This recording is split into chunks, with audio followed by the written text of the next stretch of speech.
Hello students, I Jyoti welcome you all on Do or Die for Study channel. Today I will explain the chapter The Old Clock Shop, NCERT English, A Pact with the Sun book, class 6. Now let's start. Here are some main points. It's Christmas Eve and closing time for shops. Ray's old clock shop is still open. Two shoppers call at this late hour. ये जो evening थी ये Christmas से पहले की जो शाम होती है, एक दिन पहले की उस दिन की है और सारी जो शॉप्स थी उनको बंद करने का टाइम हो चुका था। रे की जो रे हैं उनकी ओल्ड क्लॉक पुरानी घड़ियों की जो शॉप है वो अभी तक खुली है। वहाँ पर टू शॉपर्स आते हैं लेट आवर्स में। शॉपर्स कहते हैं जो लोग शॉपिंग करने आते हैं। चलिए इसको स्टार्ट कर लेते हैं, आगे देख लेते हैं। Christmas eve has arrived. Christmas eve जो थी वो आ चुकी थी। क्रिसमस ईव मैंने आपको बताया जो क्रिसमस डे से पहले की इवनिंग होती है। As last minute shoppers were going home. सब लास्ट मिनट में जो शॉपर्स थे वो घर की ओर जा रहे थे। A thick white sheet of snow lay over Salt Lake City USA. जो सॉल्ट लेक सिटी है वो यूएसए में है। वो पूरी वाइट शीट ऑफ स्नो से भर गई थी, यानी ऊपर बर्फ़ ही बर्फ़ थी। Yet the lights were still burning in the old clock shop. अभी भी जो ओल्ड क्लॉक शॉप थी, पुरानी घड़ियों की दुकान थी, उस पर लाइट अभी भी जल रही थी।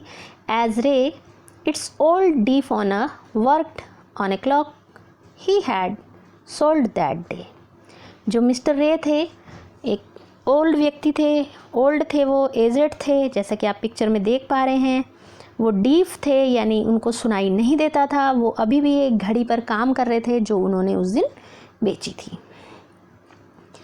हैविंग फिनिश्ड हिज वर्क, अपना काम ख़त्म करने के बाद Ray stood up and was on his way to back room when a cold rush of air from the front door hit the back of his neck. क्या हुआ, जब उन्होंने अपना काम ख़त्म कर लिया तो रे उठे और वो अपने घर जाने के लिए जब रेडी हुए, जब बैक रूम में जा रहे थे तो एक ठंडी हवा का झोंका जो था उनकी डोर से, जो सामने वाले डोर से आया, उनकी गर्दन पर बैक साइड से उसने हिट किया। He turn to meet a last minute shopper but his old wise eyes told him that this was not a shopper. वो पीछे मुड़े जब उन्होंने देखा लास्ट मिनट में कि कोई शॉपर है। उनकी लेकिन बूढ़ी आंखों ने ये देख लिया था, पहचान लिया था कि ये जो आया था वो शॉपर नहीं था, यानी शॉपिंग करने के इरादे से नहीं आया था। ही सा टू मैन, उसने दो आदमियों को देखा, one in his 20s and the other closer to 50।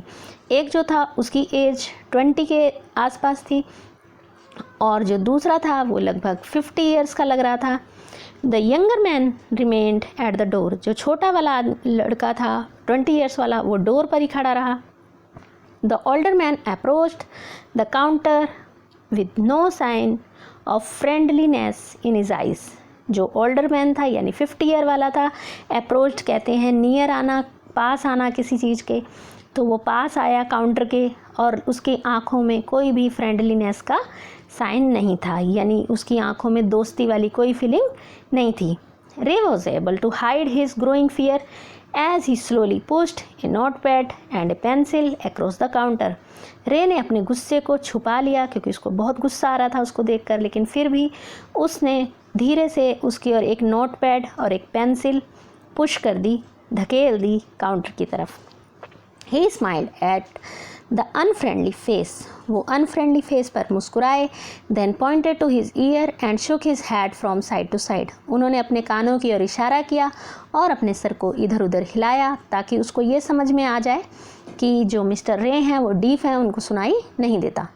A quick look of surprise changed, जो उनके फेस पर जो 50 ईयर का व्यक्ति था उसके चेहरे पर एक अलग सा चेंज आ गया सरप्राइज का, क्योंकि उसने देखा कि वो तो हमारी ओर नोट पैड कर रहा है। Then he turned and said something to his friend, तब वो मुड़ा पीछे की ओर और उसने अपने फ्रेंड से जो कि डोर पे खड़ा था उससे कुछ कहा। Ray used to chance to look closely at the man, जो मैन था रे ने उस समय को, जबकि वो पीछे अपनी फ्रेंड को कुछ बताने के लिए मुड़ा था, तो उस समय का उसने यूज़ कर लिया रे ने। paying attention to the shape of a gun and a restless hand in the man's right coat pocket, क्योंकि उस समय उसका जो हाथ था वो बिल्कुल गन के पास था। गन कहाँ थी? उसके जो मैन था उसकी कोट की पॉकेट में, राइट साइड में। एंगर बॉइल्ड विद हिम, उसको बहुत गुस्सा आ रहा था, but it was kept down by an inner voice that he sad be still. उसके अंदर बहुत गुस्सा आ रहा था, लेकिन फिर भी उसकी अंतरात्मा ने यही कहा, इनर वॉइस ने यही कहा कि शांत रहो। He wrote on the note pad, उसने नोट पैड पर लिखा, मे आई हेल्प यू, क्या मैं आपकी मदद कर सकता हूँ। For the first time the older man looked directly at the रे एंड स्माइल्ड। फर्स्ट टाइम रे, जो ओल्डर मैन था, उसने रे की आंखों में देखा, डायरेक्टली उसको देखा और मुस्कुराया।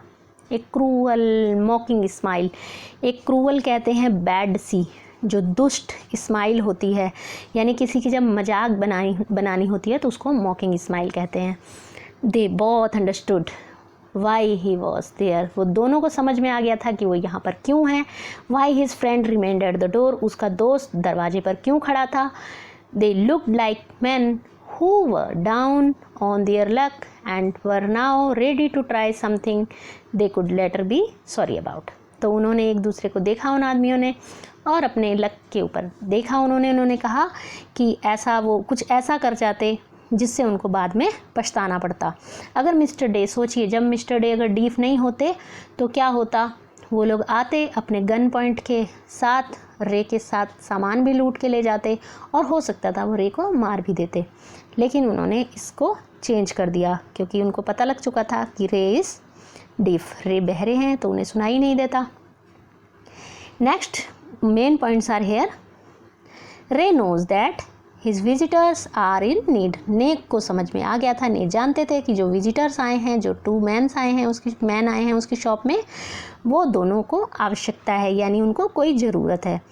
ही accepts an old watch in exchange for a good sum of money, उन्होंने एक पुरानी घड़ी को एक्सचेंज में ले लिया जिसके लिए उन्होंने अच्छी सम ऑफ मनी दिया, अच्छे अमाउंट में मनी दिया।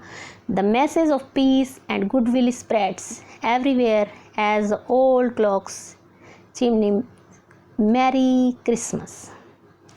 जो मैसेज था वो ये गया कि शांति और गुडविल कहते हैं helpful feeling toward other people, लोगों के प्रति जो अच्छी उसकी भावना थी, हेल्पफुल भावना थी रे की, उससे जो क्रिसमस की इवनिंग थी, मैरी क्रिसमस, वो बहुत अच्छी हो गई ओल्ड क्लॉक से, पुरानी घड़ी से ही। तो इनको आगे देखेंगे एक्सप्लेनेशन को। द क्लॉक्स टिक्ड ऑन, घड़ियाँ बज रही थी। रे कामली रोट अनदर मैसेज, रे ने शांतिपूर्वक दूसरा नोट मैसेज लिखा। Have you come to pick up a clock और वॉच, क्या तुमको कोई घड़ी और वॉच लेनी है, उसको उठाने आए हो। Then he pointed to the loan board filled with hanging clocks, तो उसके बाद उन्होंने पॉइंटेड आउट किया, वहाँ पर एक लोन बोर्ड टंगा हुआ, लोन के लिए एक बोर्ड टंगा हुआ था, उस पर लिखा हुआ था कुछ घड़ियों के पास, पॉकेट वॉचेस, जो पॉकेट वॉचेस होती हैं उसके पास। He was not a pawnbroker, वो एक पॉन ब्रोकर नहीं थे, but at the same time couldn't say, लेकिन उस समय पर कुछ नहीं कह सकते, no to the needy people who place their old watches और clocks before him for anything they could get. तो वो क्या करते थे, ओल्ड घड़ियाँ या वॉचेस को अपने पास रख लेते थे और उसके बदले में जो भी नीडी पीपल होता था, उसको जितने भी पैसे चाहिए होते थे उसको दे देते थे। ही लोन्ड मोर देन ही शुड, वो जितना जिसको चाहिए होता था उससे भी ज़्यादा लोन देने की कोशिश करता था, उससे भी ज़्यादा लोन देता था। They would be there when the owners wanted them back, और वो तभी उनको वो क्लॉक वापस देता था जब वो उसके जो ऑनर होते थे उसको वापस चाहते थे। At the same price he had paid with no interest, उतना ही पैसा उनको देना पड़ता था जितना कि उस समय उन्होंने लिया था, बाद में वो उतना ही पैसा पे करके उसको अपनी घड़ी को वापस ले जाते थे। इंटरेस्ट कहते हैं ब्याज को, जो एक्स्ट्रा पैसे देने पड़ते हैं उसको। Then the older man seem to feel a little easier, तो जो ओल्डर मैन था अब थोड़ा सा वो आसानी में फील कर रहा था अपने आप को। Took out his hand from his pocket, उसने अपने जो गन के पास हाथ रखा हुआ था उसको बाहर निकाला। And quickly looked at the watch on his wrist, जो उसकी कलाई पे, व्रिस्ट कहते कलाई को, जो उसके हाथ की कलाई पर घड़ी बंधी हुई थी, उसने उसकी ओर देखा। How much will you give me for this, तुम इस घड़ी के बदले में मुझे कितना दोगे? द मैन रोट, मैन ने लिखा। रे noticed a little shame in the grey eyes looking at him, रे ने देखा थोड़ी सी शर्म के साथ उसकी ग्रे आइज़ में उसकी ओर देखते हुए। The watch was nothing special, watch में तो कुछ स्पेशल नहीं था। And yet had great powers, फिर भी उसमें ग्रेट पावर थी। अब ग्रेट पावर इसमें क्यों कहा गया है मैं आपको बताती हूँ। ग्रेट पावर्स इसलिए कहा गया है इसमें क्योंकि देखिए अगर वो घड़ी के बदले में उसको पैसे नहीं देता तो हो सकता था उनके माइंड में ये आ जाता कि वो रे को मारकर पूरी शॉप ही लूट कर ले जाते। It was something to exchange, अब उनके पास कुछ तो था जिससे वो एक्सचेंज कर सकते थे। A way out of a bad situation, एक बुरी सिचुएशन से बाहर आने का रास्ता। Knowing that great need had brought the man to his shop in the first place, Ray asked, "How much do you need for it?" तो उसने पूछा, रे ने पूछा कि तुमको इसके लिए कितने पैसों की आवश्यकता है। The reply came back on the notepad. Reply फिर से आई नोटपैड पर लिखकर। उन्होंने कहा, whatever it's worth, जो इसके लिए भी योग्य हो, यानी जितना भी इसका मूल्य बनता हो उतना दे दीजिए। रे reached into the cash box, रे जो था कैश बॉक्स के पास पहुंचा जिसमें उसका कैश काउंटर था, जिसमें कैश पड़ा था। पुल्ड आउट ए $50 नोट, तो उसने वहाँ से $50 का नोट निकाला। And passed into the man's hand, और उसको उस व्यक्ति के हाथों में दे दिया। एज दे शॉक हैंड्स, फिर उन्होंने हाथ मिलाए। They looked into the man's eyes, उन्होंने उस मैन की आइज़ में देखा। दे सीम टू से, उसको ऐसा लग रहा था कि वो ये उसकी आंखें कह रही हों थैंक यू, धन्यवाद। They both new the watch was not worth that much, क्योंकि वो दोनों जानते थे कि उस घड़ी की वैल्यू उतनी नहीं है, $50 नहीं है, लेकिन उसको मिल रहे थे। बिफोर टर्निंग टू लीव, जब वो पीछे मुड़ रहे थे छोड़ने के लिए, द मैन रोट, उस आदमी ने लिखा, I will be back to pick it, मैं इसको वापस करने के लिए आऊँगा, इसको दोबारा लेने के लिए आऊँगा जितनी जल्दी मैं कर सका, इसलिए merry Christmas. The little story ended on the half hour with the clocks striking all together, ये जो स्टोरी थी ये आधे घंटे तक ये चला घड़ियों की दुकान पर एक दोनों तरफ से। The timepieces which had been looking on silently all the while rang out the time with such feelings that even Ray thought he could hear them.